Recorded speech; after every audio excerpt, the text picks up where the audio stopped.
Start with Eric in the back. Keenan, it's been a long time since you played in a game, really, about a year. What's the itch like to get back out there and compete in an actual game setting? Yeah, it feels like forever for me. I just can't wait to play football again, and I'm excited to run through the tee with pads on. I know that's one thing I'm looking forward to is playing in Neyland for the first time, not being able to have that experience, actually being able to play. So excited for that, feeling good, can't wait.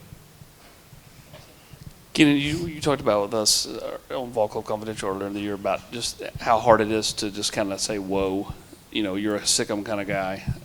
How hard was this fall camp when they're making you set out these scrimmages and you're sitting there, you go through, you put pads on, you go through individual, and then they shut you down? Like, from that standpoint, like from a competitive standpoint, how hard was that? Yeah, that's always kind of like an internal conflict, I guess. As athletes, we want to go. But the problem is that, there's people that are smarter than us and understand a lot more than we do.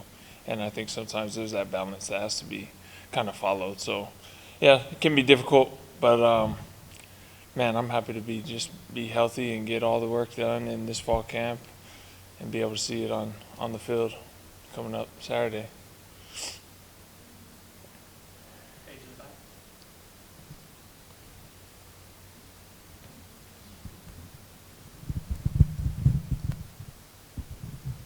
There's probably a lot of growth you've gone through just in your college career. How different, though, do you feel entering, this 7th year of football, just whether from your mental game or now trying to get back to being in your, full physical game?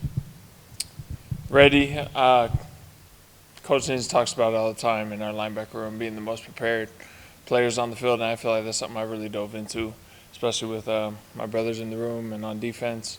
And I think that's been a real big focus. So coming in my last year, playing college football for this long, I'm just excited to have one more opportunity to do so, to do it in front of the fans here in Tennessee, to be able to put on a show, and just excited because we put in a lot of effort this offseason. Can't wait.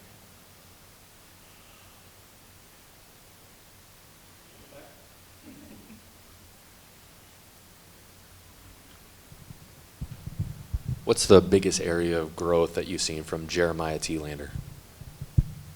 Jeremiah's came in since day one, and really for that group as a whole, that class that came in, one of the most locked-in freshman groups I've ever seen. But Jeremiah specifically, from day one, you could feel his intensity when he came in the room, when he took the field. And he's kind of got those things you can't teach, that competitive nature on the field. Game day, you're going to know when T-Lander's on the field because of the way he plays and the way he prepares. I think that's something I've always appreciated about him. No matter what we're doing, film, practice, weightlifting, that guy's locked in, and he's pushing everybody. That's just his attitude and what he brings to the team.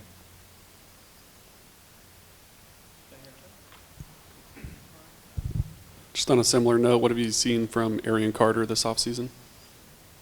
AC. AC's AC, man. He's a freak of nature, amazing ball player, and grown in being a good leader for our team as well. Someone who may be younger, but you can never tell by the way he works. And obviously had an amazing fall camp. Felt like he's taking steps towards, becoming a great player and a great asset on our defense. He's someone that comes in every day, early, locked in. When I'm doing film, he's doing film. We do it together, and he's someone I've been able to get really close to over this offseason, especially now. And can't wait to see what he has as well. Time for one more. Reese again in the back.